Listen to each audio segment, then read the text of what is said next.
pouquinho o seu som aí, porque senão fica dando delay, fica voltando o som. Tá, fica duplicando. Então, deixa eu tirar o som do Instagram. Vocês me ouvem dentro do Instagram? Estamos te ouvindo, beleza. Ah, então beleza. Tá tranquilo? Acabou Tudo certinho. Ah, então tá ótimo. Luiz Ricardo, eu sem fone de ouvido aqui. Deixa eu ver se eu tenho um fone de ouvido aqui. Eu acho que eu tenho um fone de ouvido meio adaptado aqui. De repente eu coloco aqui, aí fica melhor para o pessoal não ficar ouvindo o retorno. Ô, gente, live é assim, tá? Vamos no improviso, a gente vai compartilhando, né? E aí daqui a pouco tá tudo certo, tá tudo resolvido. A gente vai dividindo aqui esse momento ao vivo, né, com vocês. Fala aí, Walter. Opa, tá ouvindo? Pronto, tô te ouvindo bem aqui. Uhum. Perfeito. O pessoal também coloquei um fonezinho bem feio aqui, mas dá para te ouvir. Funciona, tá certo. Isso. Então, gente, boa noite. Nós estamos aqui juntos, né, ao vivo, eu e o pastor Walter, que também é psicanalista, é um amigo, um irmão. Walter, boa noite. Obrigado, irmão, pela oportunidade de a gente compartilhar esse tempo junto. Sei que sua agenda está corrida demais, mas obrigado por separar um tempinho para a gente compartilhar. Opa, só essa satisfação é minha.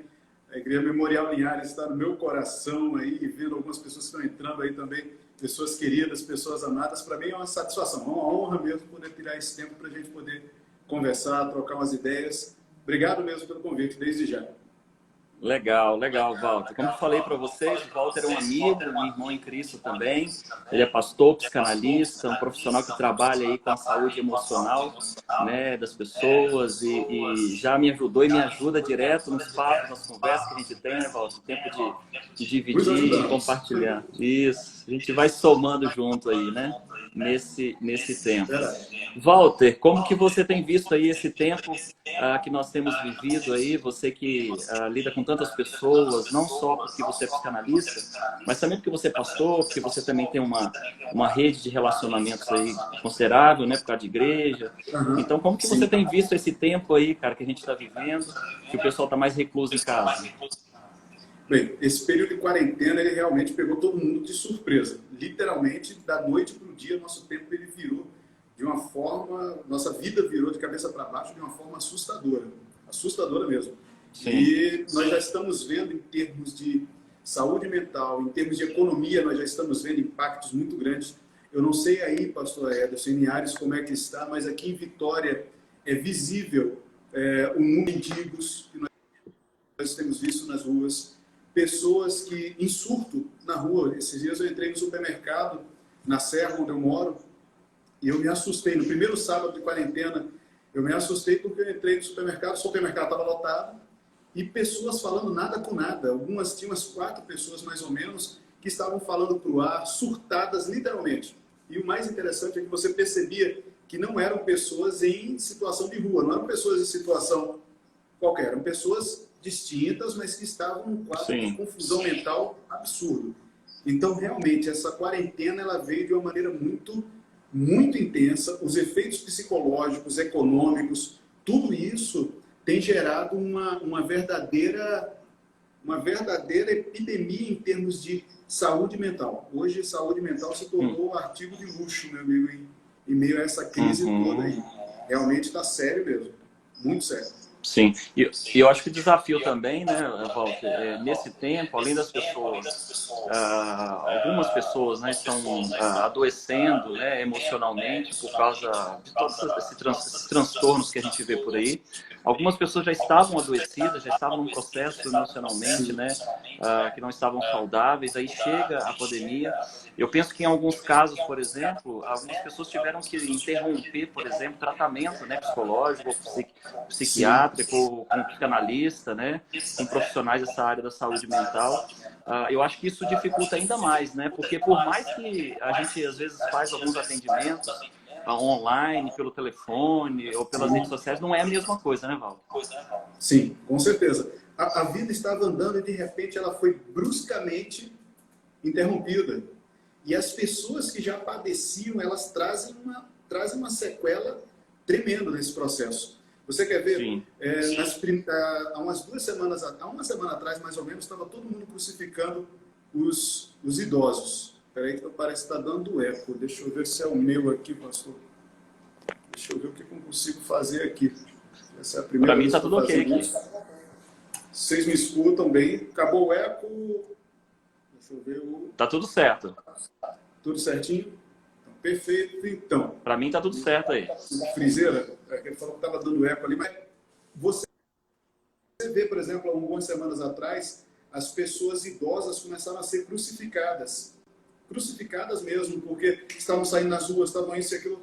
Só que quando a gente costuma aproximar-se dessas pessoas para ouvir um pouquinho mais da vida delas, da dinâmica delas, você vai ver que muitos idosos estavam saindo nas ruas para não enlouquecer dentro de casa. Porque o processo depressivo dentro da terceira idade já é uma verdade. É uma verdade para muitos idosos. E a crise ela veio já detonando. No nosso país, onde o idoso não é respeitado, onde a aposentadoria se tornou sinônimo de fim de vida, onde o idoso é visto como improdutivo, tudo isso, de repente, vem a quarentena agora. E algumas pessoas, infelizmente, algumas pessoas começam a culpar os idosos por nós estarmos em quarentena. Nada a ver. Imagina isso na psique do idoso.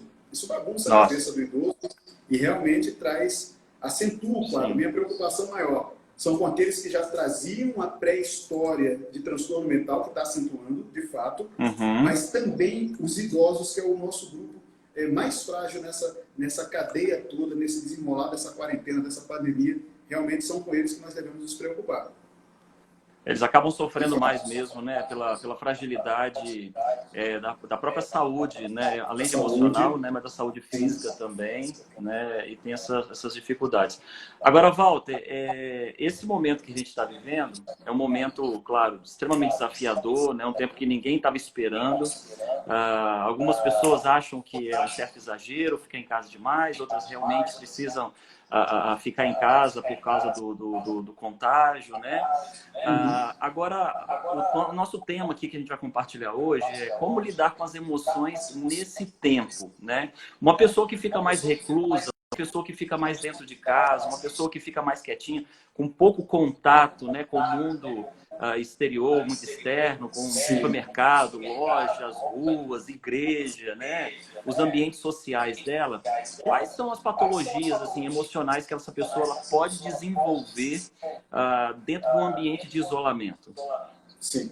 Em primeiro lugar, eu acho que é importante nós entendermos que o isolamento ele tem 3 fases distintas. Nós estamos saindo da segunda para a terceira fase. Isso ajuda a gente a entender muita coisa. Primeira fase é a fase da euforia, que é aquela primeira semana que parecia fim de Copa do Mundo, né? Todo mundo feliz da vida, parecia que eram umas férias não esperadas, era uma alegria, era aquela disposição, era a gente cantando na janela, era a gente cantando louvor, era aquela euforia. Euforia, primeira etapa. Sim. Segunda etapa é o que nós estamos vivendo agora, já há um tempo, que é a etapa do tédio, que é aquela fase que a rotina já não apetece mais, nós não temos mais prazer em nada. Parece que a vida se tornou uma eterna repetição. E aí começa a pesar.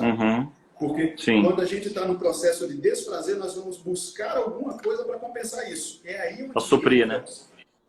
Para suprir. É aí justamente onde entra uma coisa interessante. As pessoas começam a suprir de alguma forma através de compulsões. Começam a comer demais, começam a beber demais, começam a se drogar, se entupir de remédios, viciados em jogos, começam a fazer fugas emocionais. E essas fugas emocionais, que é uma fuga desse tédio, dessa ansiedade, dessas preocupações, a Fernanda está falando da questão de dormir, a dificuldade em dormir. Tem gente que está em 2 extremos, né? Ou está dormindo demais, ou não está dormindo quase nada. Tudo também manifestação de um quadro de ansiedade. Então, as pessoas elas começam a somatizar nesse período de tédio. Só que o pior ainda está por vir. Porque a terceira fase, a primeira euforia, a segunda tédio, a terceira é a fase depressiva, que nós já estamos começando a viver. No meu condomínio, por exemplo, na primeira semana, parecia, parecia fim de Copa do Mundo. Estava todo mundo gritando, todo mundo fazendo isso, fazendo... Já hoje você entra, parece um cemitério. E olha que são mais de 1000 condôminos que tem dentro do meu condomínio. Parece um cemitério. Já tem aquele ar de tristeza, já tem aquele ar de melancolia, aquela coisa mais pesada. Até porque começou a vir os cortes de emprego, começou a vir a falta de comida, começou a vir um monte de coisa. E nesse processo, as doenças emocionais elas começam a aflorar. E é aí onde está o grande perigo, porque a palavra-chave para quem não é do grupo de risco é manter a imunidade em alta. A imunidade, para ela se manter alta, ela depende disso aqui. Se eu estou num processo de estresse, começo a entrar em quadro compulsório, começo a tentar preencher esse meu vazio, fugir da minha realidade, automaticamente eu vou somatizar. É onde aparece insônia, onde aparecem pessoas com toque, transtorno obsessivo compulsivo. Eu tenho alguns pacientes aqui que eles estão me relatando que só falta beber álcool em gel de tão fissurado que eles estão na questão de limpeza. Desde que começou essa coisa de limpar, tem gente que está fissurado. Eu tenho pessoas que estão limpando a casa 14 vezes no dia com álcool 70. Sim. Porque estão agoniadas, ou seja, manifestação de toque. Algumas fobias começam a aparecer, fobia de hospital, fobia da própria doença, o medo de adoecer de coronavírus, a manifestação de sintomas do coronavírus sem a pessoa estar com sintoma. Ou seja, medo de morrer, né? Medo. Como? Medo de morrer, né? Medo de morrer. A pessoa começa agora, tem pessoas que só de ouvir a palavra coronavírus começa a respiração curta, começa a entrar no estado e começa a achar que está com corona também. O próprio corpo começa a simular os sintomas de uma doença. E assim vai indo. Síndrome do pânico, depressão aguda, crises de ansiedade de forma generalizada, e as coisas realmente vai virando uma bola de neve dentro da gente. Infelizmente é um quadro que vem arrastando pessoas, e é um problema de saúde pública que o governo, graças a Deus, está enxergando. Ele já não soube, não sei se os amigos sabem, mas a prefeitura, o governador, ele baixou um decreto onde ele está convocando psicólogos, assistentes sociais, biólogos e tal, para se unirem ao SUS para dar conta do que vai vir aí pela frente. E eu, como profissional de saúde mental, da última semana para cá, a demanda aqui no consultório, mais virtual, obviamente, ela aumentou de uma maneira assustadora, justamente por conta disso, pastor. As pessoas estão adoecendo. Sim. No campo de fé também a gente tem alguns efeitos bem interessantes. Eu nunca vi tanta gente falando de Jesus, de Deus, de Apocalipse, de céu, inferno, e muita gente está passando uma teologia doente, uma teologia distorcida, e isso tem gerado também consequências espirituais em muitos cristãos. Nós já temos o problema da falta de comunhão física. Nós temos a comunhão virtual, mas a gente sabe que não é a mesma coisa. E muitos irmãos, às vezes, começam a se alimentar em fontes não seguras e começam a intoxicar a alma sem perceber, pastor. Isso também é outro problema sério, porque como pastor, como psicanalista, eu tenho a minha preocupação com a questão de saúde mental. Mas como pastor, a saúde espiritual de uma ovelha conta muito nessa hora. Sim, sem dúvida. Que temos que pensar. É interessante. Então, pessoal, tem muita gente chegando aí, muita gente entrando agora. A gente está batendo um papo, eu aqui com o Walter. Walter é psicanalista, Walter também é pastor e tem aí acompanhado esse momento desafiador que nós estamos vivendo, né, no Brasil e no mundo. E a gente está falando um pouquinho, né, sobre os problemas que o isolamento pode trazer, né? Os quais problemas nós podemos vivenciar num ambiente de isolamento sem contato social. Então, você falou, Walter, que o primeiro estágio é a histeria, depois pode chegar o estágio euforia, e depois o estágio da depressão e tédio, né? E depois a depressão. Sim. Agora, assim, cada pessoa responde de uma maneira, né, Walter? Nesse contexto. Eu estava acompanhando algumas reportagens, alguns vídeos na internet, né? Pessoas que estão inventando o que fazer em casa, pessoas que estão tentando criar, né, atividades dentro de casa, como culinária, exercício físico, brincadeiras, inventando brincadeiras com as crianças para ocupar um pouco o tempo, né? De que maneira, cara, a gente pode, nesse tempo de isolamento, claro, como você falou, você está trabalhando home office, eu também estou trabalhando home office, né? Tô aqui preparando sermão, preparando estudo, preparando material para live, né? Produzindo coisas. Mas tem gente que realmente não está podendo fazer nada dentro de casa, né? Então, como lidar assim com esse momento, né? De paradeira total? Nós temos dois sofrimentos no processo aí. Você tem o sofrimento daquele que está vivendo em família e você tem o sofrimento daquele que está sozinho. Alguém falou ali, acho que é a Nívia, às vezes estamos rodeados de pessoas, mas o isolamento é fato. Você tem duas vertentes aí. Quem está em família, o isolamento tende a gerar conflito. Vale pensa. Sim. A maioria de nós temos uma rotina que nos leva para fora de casa o tempo todo. E pouco tempo nós passamos em família. De repente, agora, literalmente, da noite para o dia, você tem que estar full time com aquela família, que às vezes se torna até estranha para você. Isso é um dilema. Vai dar atrito. Vai dar atrito. E muitos casais estão tendo esses problemas, muitas famílias estão tendo esse problema. No outro extremo, você tem aquele que está sozinho. E o que está sozinho, eu não sei o que é pior. Você está em família sofrendo ou sozinho sofrendo. Porque a pessoa que está sozinha, ela, principalmente se ela está intoxicada por notícias, ela pensa da seguinte forma: gente, o mundo está acabando lá fora e nem quem eu amo está aqui do meu lado. Eu estou sozinho. Isso começa a gerar uma angústia. Sim. Se a pessoa sabe lidar com ela mesma, beleza. Agora, e se ela não consegue lidar com ela mesma? Que é o que está acontecendo com muita gente. Estando em família ou sozinho. A pessoa ela começa a entrar em um estado em que ela começa a ficar com a agonia dela mesma. E quando entra na fase do tédio, isso se torna realmente fatal. Então, acho que esse é o momento desafiador, né? Porque ela tem essas duas questões que você falou que eu acho que são interessantes. Eu acho que, assim, desculpa te cortar aí, mas só porque acho que seria legal a gente reforçar um pouquinho isso que você falou, que é muito interessante. Tem pessoas que estão sofrendo porque antes do coronavírus já não tinha relacionamento de qualidade com a família. Né? Trabalhava 10 horas por dia, trabalhava 12 horas por dia, já acordava e partia, não tomava café junto, não almoçava junto, não jantava junto. Às vezes chegava em casa, os filhos já estavam dormindo, o cônjuge já estavam dormindo. Então, assim, por falta de relacionamento, antes do coronavírus, agora com esse isolamento, como os relacionamentos já estavam fragilizados, já estavam, vamos dizer assim, né, com algumas deficiências, com algumas dificuldades. Então, passar tempo com quem você não passava tempo antes, isso pode trazer conflito. É isso que você falou. É isso mesmo. Porque, na verdade, a crise nunca é um problema numa família ou num casamento, num relacionamento. A crise, ela evidencia aquilo que já está disfuncional. Então, se já vem disfuncional de um tempo, aí já bagunça tudo. Tudo. A pessoa ela começa a evidenciar. Ela estando sozinha, ela ter que lidar com a própria solidão e ter que se encarar, isso já é um problema seríssimo. Sim. Ela já não se encara há muito tempo. Então, a crise, ela vem evidenciar aquilo que já estava latente.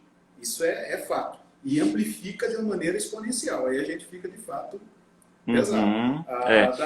Daiane, eu acho, ela coloca que o tempo revela os problemas escondidos há tempos debaixo do tapete e potencializa o que já existia antes. De fato.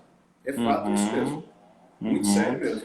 Essa é uma questão que realmente as famílias, né? Porque agora não é só um ou dois que estão dentro de casa, né? Quando é uma família grande, está todo mundo dentro de casa. Então é o filho que não vai para a escola, é o pai que não vai trabalhar, é a mãe que não vai trabalhar.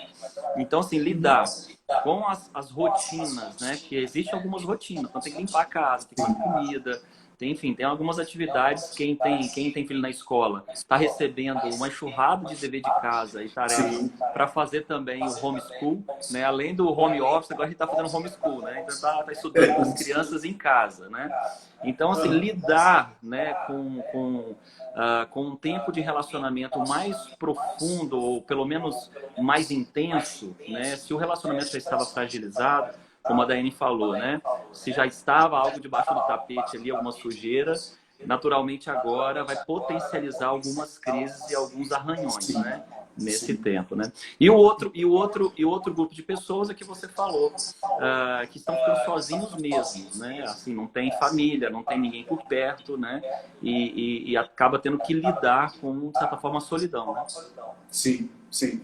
É aquela pessoa que ela não consegue, fazendo aqui a diferença entre solitude e solidão, né? Às vezes a pessoa ela não consegue ficar com ela mesma, ela tem uma dificuldade tremenda, isso leva a pessoa a entrar em parafuso. Mas em ambas as situações, seja a pessoa em família, com conflito em família, ou conflito com si mesma, a primeira coisa, gente, que a gente recomenda, respondendo à pergunta anterior que o pastor fez, primeiro, reconheça onde você está atritando. Reconheça o que a crise está querendo te falar. Porque toda crise, eu costumo dizer, ela é pedagógica. E ela só vai cessar a partir do momento que você entende o recado que ela quer passar.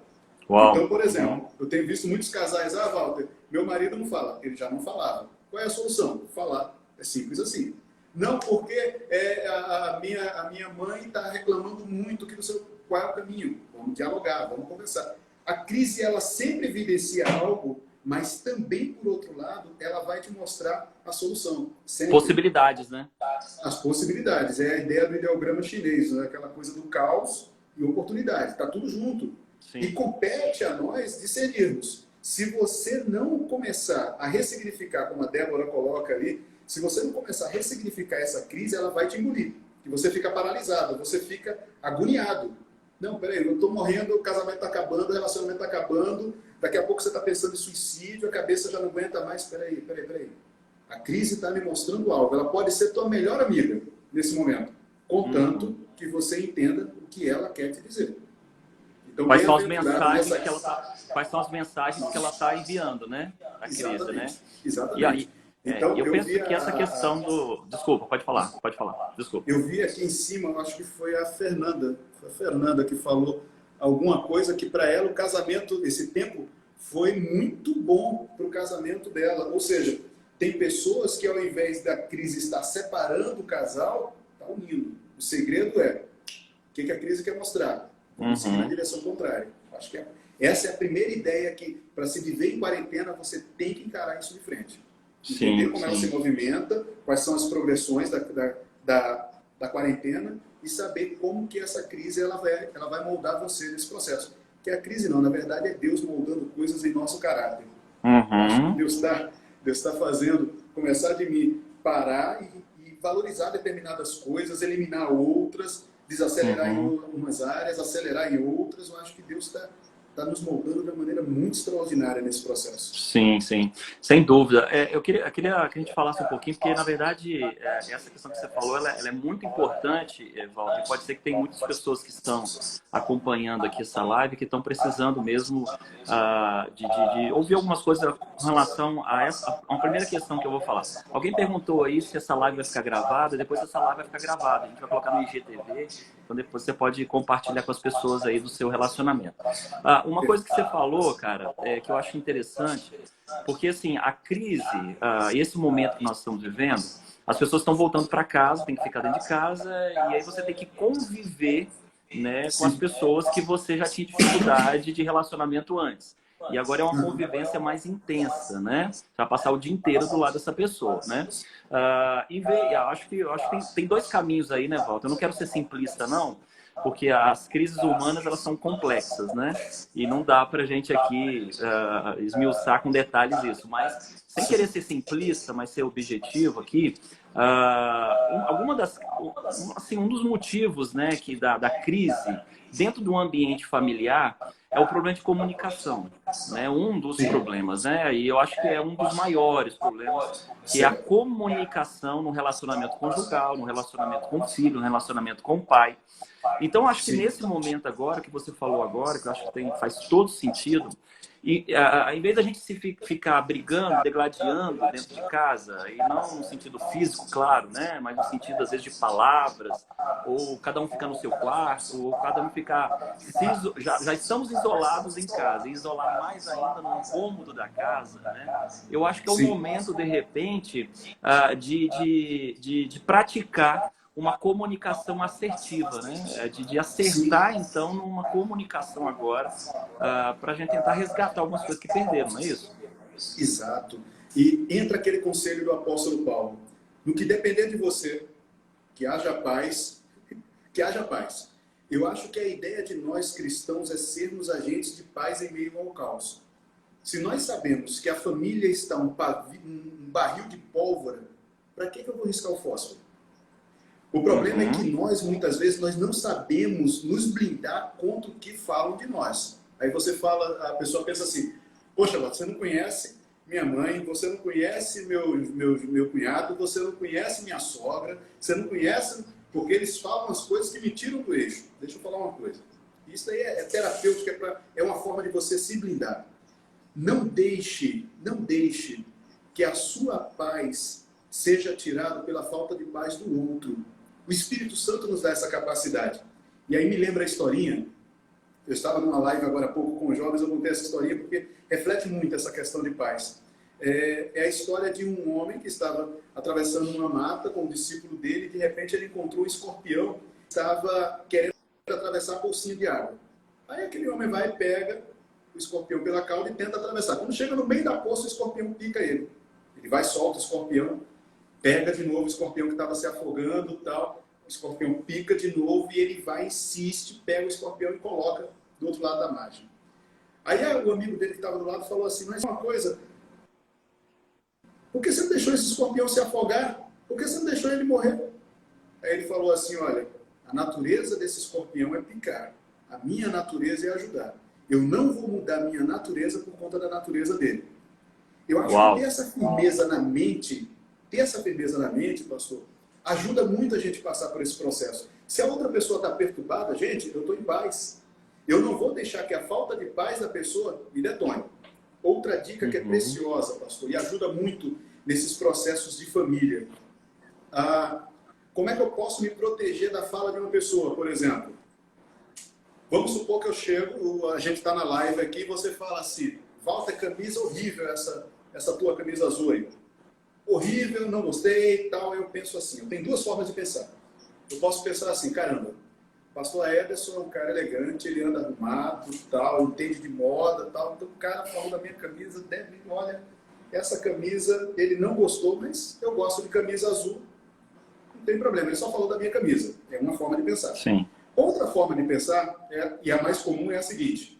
Você fala, Walter, eu não gostei da sua camisa azul e tal. Aí eu fico pensando assim, meu Deus do céu, pastor Ederson sempre anda elegante, sempre anda na grife, entende de moda, a mulher dele entende de moda. Ele falar um negócio desse é porque eu devo estar horrível. Cara, eu devo ser muito feio. O pastor está falando da minha camisa. Eu devo estar igual Agostinho Carrara, eu devo estar horrível. Ou seja, eu esqueço o que você falou da minha camisa e eu pego para mim. Você não falou de mim, você falou da minha camisa. Esse é o segredo, pastor. Quando as pessoas elas falam contra você, ela está falando de algo que você falou ou deixou de falar, que você fez ou deixou de fazer, não do que você é. E aí a gente entra naquela noção de identidade. Se eu sei quem eu sou em Deus, pode vir a crítica que vier, pode vir o que quiserem falar. O meu Criador é que determina quem eu sou, não é o outro. A fala do outro, por mais envenenada que seja, por mais venenosa que ela seja, ela não vai me atingir, porque eu estou firmado na minha identidade. Então, a pessoa vem falar alguma coisa contra você em contexto de família, um amigo, tal, relacionamento, deixa falar, é a opinião dela. Ela está falando de algo que eu fiz, deixei de fazer, falei, deixei de falar, mas ela não está falando do que eu sou. Eu tenho consciência da minha identidade. Isso é que nos mantém seguros nesse processo aí de se blindar. E tem muita gente que não tem... tem muita gente que não tem essa identidade definida ou não conhece a sua identidade. E aí, nessas situações, aí acaba ficando mais fragilizada ainda, né? Quando nós não sabemos quem nós somos, os rótulos, eles falam, né? Quando nós não temos essa compreensão de quem nós somos, os rótulos, as palavras, aquilo que vão falar a nosso respeito, pode ser que essas coisas vão definir, né? Não porque nós somos assim, mas por causa das nossas fragilidades emocionais mesmo, né? Eu tenho falado algumas vezes lá na igreja, eu acho que quarta agora eu falei isso no nosso curso online, que a gente sempre, nos nossos relacionamentos, a partir de casa, pessoas do trabalho, igreja, todo tipo de relacionamento que nós temos, a gente sempre tenta mudar o outro, né? A gente sempre acha que o problema está no outro. O problema é o meu vizinho, o problema é meu cônjuge, o problema é meu filho, o problema é meu patrão, o problema é meu pastor, o problema é meu líder de célula. A gente tem uma dificuldade enorme, né? De fazer daquilo que Isaías fez no capítulo 6, ai de mim. Quando ele olhou então para o seu pecado, olhou para as suas fragilidades, olhou para suas mazelas, né, e parou de olhar para os capítulos anteriores. Eu até lembrei isso lá na igreja. Sim. Nos capítulos anteriores de Isaías 6, ele aponta, ai de você que faz isso, ai de você que faz aquilo outro, ai de você que... E aí no capítulo 6, quando ele tem um encontro com Deus, né, e com ele mesmo, ele também tem essa percepção e essa oportunidade de parar de dizer, ai de você, Walter. E agora ele fala, ai de mim, ai de mim. Então, acho que o grande desafio que nós temos nesse tempo é parar de querer que as pessoas mudem. A gente parar de querer mudar as pessoas, né? A gente parar de querer transformar as pessoas na força do nosso braço, se a gente não quer mudar. Há um tempo atrás, eu estava conversando com um rapaz, né, que estava com um problema no casamento. E aí ele veio falar comigo dos desafios do casamento, aquela coisa toda.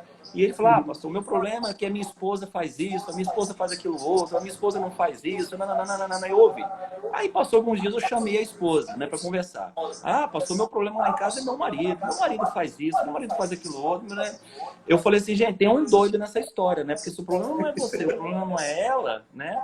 Então, de quem é o problema aí? A gente tem sempre essa tendência de responsabilizar as pessoas por causa dos problemas. A gente nunca assume, né? Pra gente bate no peito, ai de mim, o problema sou eu mesmo, eu preciso mudar, eu preciso transformar. Eu acho que nesse momento dessa crise que a gente está vivendo, Walter, não sei se você concorda, esse voltar para casa, sabe, pode ser uma grande oportunidade para a gente voltar para dentro de nós mesmos, né? Identificar essas mazelas. O que você acha? É isso mesmo. Existe uma lei chamada Lei do Espelhamento, que está dentro da Bíblia. Ela é uma lei psicológica, mas ela está dentro da Bíblia. A lei do espelhamento, ela fala da seguinte forma, nos dizeres do apóstolo Paulo, quando ele fala em Efésios sobre casamento, por exemplo, ele fala assim, o homem que ama sua esposa, ele ama a si mesmo. É muito interessante. Aquele que ama sua esposa, ama a si mesmo. Aí a gente pensa assim, o contrário também é verdadeiro. Aquele que odeia sua esposa, ele odeia a si mesmo. E qual é a lei do espelhamento? A lei do espelhamento é o seguinte, a pessoa com quem eu convivo, ela reflete algo que tem em mim, de positivo ou de negativo. Esse é o princípio da empatia e também é o princípio da antipatia. Se eu sinto empatia pelo amigo, poxa, é porque o amigo ele reflete alguma coisa que eu tenho, e eu prezo por isso, ou que eu gostaria de ter. E se também não vou com a cara do amigo, é porque alguma coisa o amigo reflete que eu não gosto em mim. Do tipo, fulano é muito fofoqueiro. O fofoqueiro sou eu. Não, fulano é muito falso. O falso sou eu. E enquanto a gente fica fazendo isso aqui nos relacionamentos, de nada adianta. O segredo é fazer isso aqui. Ai de mim, o eu.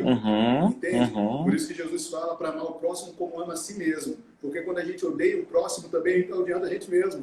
Esse é o princípio do espelhamento. É saber lidar com isso. Então, nos conflitos em família, nos conflitos de relacionamento, peraí, antes de eu desabar em cima da pessoa, deixa eu perguntar, peraí, o que essa pessoa está refletindo de mim? É a ideia do graveto, né? É a ideia do cisco no olho do outro, né? Exatamente. Essa é a ideia. Sim. Eu acho que é uma grande oportunidade que a gente tem nesse tempo. Todo mundo que está assistindo aí, né? Tem gente que está entrando agora. Estou aqui com o Walter, que é psicanalista, pastor e um amigo, um querido, muito próximo, um irmão em Cristo. A gente está dividindo aqui. A gente não vai ter como ir muito mais, né? No máximo aí 7h50, porque o Walter tem um compromisso também 8 horas, né? Mas vamos tentar ganhar mais um pouquinho de tempo para a gente aproveitar aqui. Mas o que a gente está compartilhando aqui dos benefícios, claro que nós temos os desafios de estarmos em casa, né? E dos problemas emocionais que podem trazer para a gente, mas também é o momento da gente identificar as oportunidades. O que o Walter falou no início, que é muito interessante, é que a gente precisa olhar para as crises e os desafios da vida e tentar encontrar soluções, encontrar oportunidades no meio da crise e a gente aproveitar isso. Eu estava falando com uma pessoa hoje que esse aplicativo que a gente está usando pelo Facebook aqui para fazer a nossa transmissão pelo Face, eu não sei se está dando certo, mas a gente também está tentando transmitir pelo Face aqui, que é o aplicativo Zoom, né? Era um aplicativo desconhecido. Ninguém conhecia esse aplicativo Zoom, né? Ele era utilizado em alguns grupos específicos, sabe, de reuniões, de teleconferências, enfim. Eu estava lendo uma matéria, Walter, desde ontem, se não me engano, ontem, que as ações da Zoom foram que mais subiram no mercado financeiro. Sim. Então, assim, olha a oportunidade no meio da crise, né?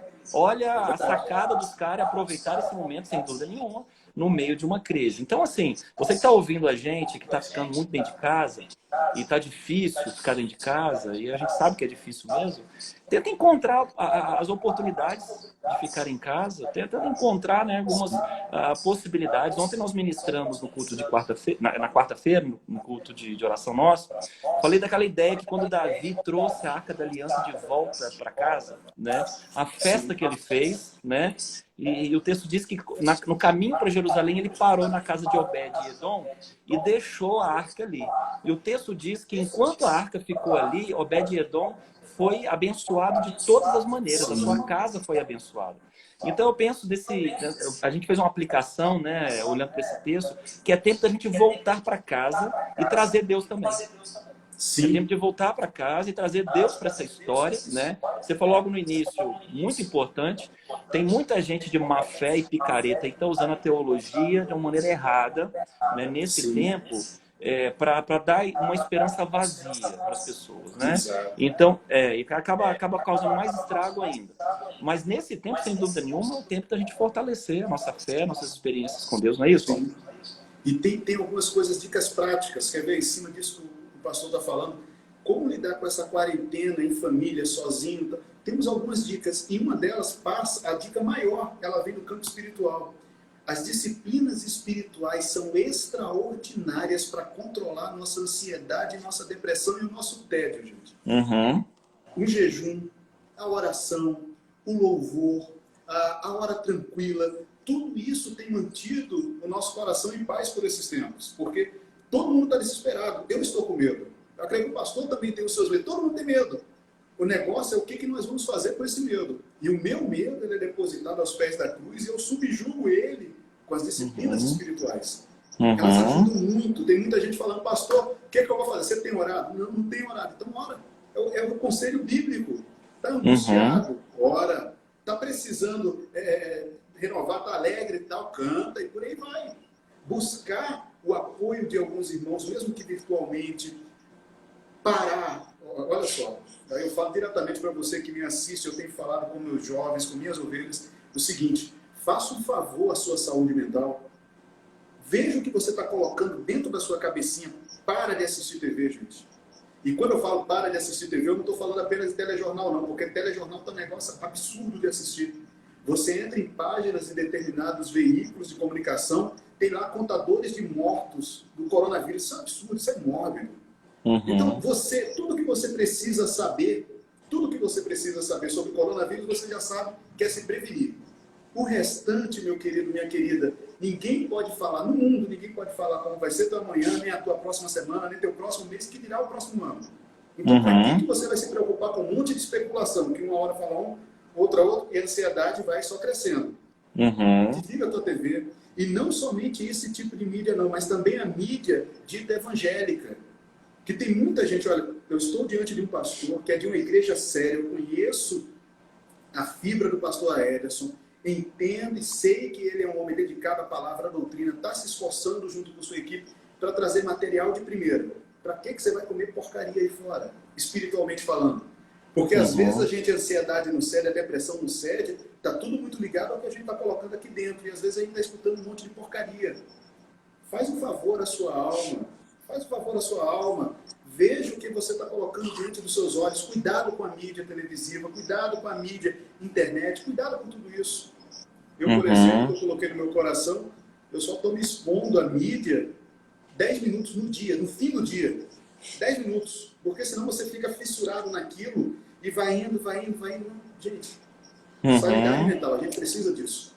Sanidade mental, então cuidado com o que está colocando na cabeça. Tem algumas pessoas, por exemplo, que nesse momento, agora acho que diminuiu um pouco isso, né? Que passou aquela primeira fase que você falou no início, mas a gente estava tendo pessoas que ficavam compartilhando o dia inteiro pelo WhatsApp, pelas redes sociais, notícias de contágio, de morte, de não sei o quê. Então, acho que faz muito sentido, Walter, isso que você está falando, que é o momento agora daquilo que o apóstolo Paulo ele diz aos filipenses, né? Da gente não ficar ansioso por coisa alguma, né? Ele diz isso, não ficar ansioso por coisa alguma, ir até o Senhor com oração, com petição e com ações de graça. Mas ele diz também naquele texto lá, mais ou menos assim, mas enche a sua cabeça, a sua mente com coisas boas, com coisas que trazem proveito, por coisas agradáveis, decentes, né? Então, esse é um momento também, quem está sozinho em casa, que não tem familiar, ou quem tem familiar e também se sente sozinho, esse é um momento de trazer à memória aquilo que dá esperança. Né? Exatamente. Esse é o momento de alimentar a nossa mente. É por isso que a gente tem que entender, se eu estou mal nessa quarentena, se eu estou com quadro de ansiedade, depressão, então, peraí, vamos ver a fonte, o que está alimentando, porque nosso sentimento e nossas ações são direcionadas pelos nossos pensamentos. Salomão fala que a vida e a morte está aqui dentro. E a gente tem que saber como lidar com a situação. Então, faça um checklist do que você está assistindo, do que você está vendo, a que você está se expondo, e veja se o que você está vivendo não é resultado disso. Porque eu sou um homem ansioso, pastor Aéreos também é ansioso, mas como é que a gente consegue controlar essas ansiedades? Nós somos ansiosos. Óbvio, nós somos humanos. Mas sabe como eu tenho controlado, pastor Aéreos? Eu acredito que o pastor também tem controlado. A gente tem controlado porque a gente tem enchido a mente com a palavra de Deus. A gente se nega a colocar o que a mídia dá. E o coronavírus ele se tornou pior, uma situação que passou de um problema de saúde pública e se tornou um problema político. Aí piora mais ainda. Sim. Aí vai virando aquela bagunça. Então, gente, façam um favor à sanidade mental de vocês. Vejam a que vocês estão se expondo. Se expõe a palavra do Senhor, que você vai ver que com o passar do tempo, essa ansiedade ela vai cedendo, essa depressão ela vai cedendo, e você vai sobrevivendo no meio dessa quarentena. Sim. Em nome de Jesus. Amém. Volta, a gente está chegando na reta final aqui. Muita gente está entrando agora. Gente, eu vou salvar depois essa live, vai ficar gravada no IGTV. Aí você pode compartilhar com o máximo de pessoas que você puder e quiser para abençoar. O Walter tem um horário e tem compromisso agora. Eu também vou ter daqui a pouco um compromisso. Mas a gente está chegando na reta final. Dá para a gente falar alguns minutinhos ainda, Walter? Assim, de maneira prática. Como lidar, então, com esses problemas emocionais que nós falamos até aqui, né? De maneira prática, a gente já está falando, né, isso também, de alguma maneira, mas de maneira prática, como psicanalista, né? Como lidar com a depressão nesse tempo, como lidar com a ansiedade nesse tempo, o síndrome de pânico, assim, sem querer ser simplista, né? Mas como lidar isso agora? Vamos lá. Primeira coisa é você reconhecer qual cenário que você está inserido. O que está disparando tudo isso, quais são os fatores disparadores, com quem eu estou preocupado e o que eu estou colocando na minha mente. Você tendo isso em mente, você tendo isso em foco, você consegue diminuir muita coisa. Muitos pacientes em pânico que eu tenho atendido nessa semana, quando a gente identifica as fontes de alimentação dessa pessoa, a gente percebe que quando ela tira, a mudança é drástica. É drástica. Por quê? A fonte que ela está se alimentando, ela vai fomentar mais ansiedade. Outra coisa, vamos observar a nossa alimentação. O que a gente está comendo? Porque determinados tipos de alimentos aumentam o fator de ansiedade. Você pode pesquisar em bons sites de nutrição sobre os alimentos que causam ansiedade. Temos que observar também como é que está a nossa vida com Deus. Se a gente tem uma vida com Deus, caminha com o Senhor, será que a gente não está sendo displicente com alguma coisa? Será que a gente não está deixando alguma coisa de lado? Se você já vem de um quadro pré-existente, antes da quarentena, de transtorno emocional e estava tratando, você está mantendo à risca esse tratamento, está abrindo mão de alguma medicação, está sendo intermitente em algum ponto, tem que ser observado isso. E principalmente, gente, busquem ajuda. Eu estou aqui na EBV, o pastor Edson está aí na Memorial, mas eu acredito que na Memorial também vocês têm todo o apoio pastoral, emocional. No que precisar, lembrem-se, vocês têm um pastor, vocês têm uma família de fé. Então, a pior coisa que pode se fazer é se fechar agora. Você não precisa sofrer sozinho. Eu acho que o grande problema dessa crise é que as pessoas elas estão se isolando e esse isolamento social piora mais um pouco isso, mas elas esquecem que podem contar com os irmãos da fé, que pode uma ligação, que pode isso, e às vezes até precisar de uma ajuda médica, de uma intervenção médica, de uma intervenção terapêutica. Tem meios de se fazer isso. O que a pessoa não pode fazer é se fechar. Porque quando ela se fecha, é para que as coisas fujam do controle dela, e isso daí só vai gerando mais e mais mazelas, e quando ela entra naquela fase depressiva, que é o último estágio de uma quarentena, é a hora que ela pensa em atentar, às vezes, até contra a própria vida. Contra a própria vida, né? A comunhão, ela pode restaurar muita coisa, por isso que a Bíblia fala, confessai vossas culpas uns aos outros para que sejais curados, então há poder na comunhão. Deus ordena a bênção quando nós estamos em comunhão, Salmo 133 deixa isso muito claro. Então, quanto mais comunhão a gente tiver, não no sentido físico agora, mais virtual, mais longe desses processos nós vamos estar. Sim, sim. E nesse tempo, né, Walter, eu imagino que o número de pensamentos e tentativas de suicídio pode aumentar, né? Infelizmente, sim, por causa desse contexto todo que você falou, de depressão, de ansiedade e outros transtornos aí, né? O que eu acho que você falou é bem importante reforçar para o pessoal a fala, né? Compartilhar, falar, dividir, né? A gente aprende isso, né? Que falar é terapêutico, né? Ao outro lado não precisa ter todas as respostas, só precisa ter um ouvido, né? O outro lado não precisa ter todas as orientações e aquelas respostas prontas, aqueles chavões. Não, vai dar tudo certo, Deus está no controle de todas as coisas. Claro que está, todo mundo sabe que ele está no governo de todas as coisas, né? Mas em alguns momentos, essas frases prontas, né? Não fazem muito efeito. O que precisa mesmo é dar atenção, é empatia, é olhar no olho, por mais que não tem como fazer isso fisicamente, presencialmente, mas através de um telefone, através de uma ligação, através de uma live, né? Não sei. Então, penso que esse é o momento que a gente tem, né, Walter? E aí você me lembrou, pastor, um princípio fantástico que está em Provérbios. Eu posso passar depois a referência. Provérbios 11:25. Ele fala assim, na versão viva, aquele que ajuda os outros também é ajudado. Às vezes, a melhor coisa para lidar com as nossas dores é lidar com a dor do outro. Desfocar de nós mesmos. Eu acho que esse é o princípio do Evangelho. O Evangelho, ele não é ensimesmado, ele é para fora. Ele é relacional, ele é para estender. Quando você estende a tua mão, mesmo em meio à sua dor, sua fraqueza, quando estende a tua mão para o próximo, isso pode ser cura para você. Isso não é negligenciar a sua dor, mas é deixar que Deus, através da graça dele, manifeste o poder dele através da sua fraqueza. É a passagem de Coríntios, né? A graça que basta. É o poder que se aperfeiçoa na fraqueza. Então, às vezes, parar um pouco de olhar para si mesmo, de si mesmar, e olhar ao seu derredor e ser canal de bênção para o outro, isso também é terapêutico. Isso realmente também traz muitos resultados positivos e é milagroso em alguns casos. Sim, com certeza. Ok, gente, nós estamos chegando na reta final aí, né? Até porque também o Instagram ele nos dá só 1 hora de transmissão. Né? Eu e o Walter não somos tanto, não somos Popstar, né? Onde que nós temos milhares e milhões de seguidores, né? Quem tem milhares e milhões de seguidores pode ficar mais de 1 hora no Instagram numa live. Nós não podemos, né? Nós só temos alguns seguidores, então a gente compartilha o tempo que dá para compartilhar. Eu quero te agradecer, Walter, por esse tempo, por essa oportunidade de compartilhamento, né? De informações tão importantes. Você como psicanalista, você como pastor também, você que tem cuidado de tantas pessoas e que me ajudou já e me ajuda sempre quando a gente tem a oportunidade de conversar e compartilhar também. Acho que essas dicas, essas orientações são extremamente importantes nesse tempo, né?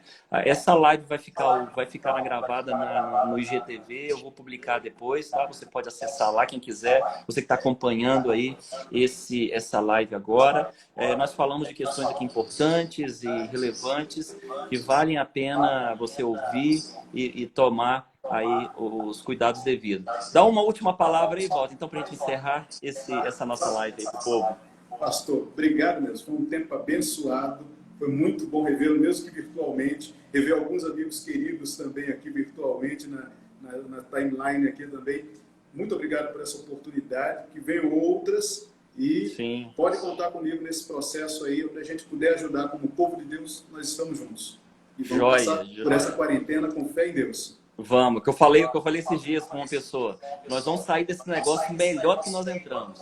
Né? Nós vamos sair mais fortalecidos. Em nome de Jesus, nós vamos sair melhor que nós entramos nesse negócio todo. Né, Walter? Walter, obrigado, tá, meu irmão? Deus abençoe.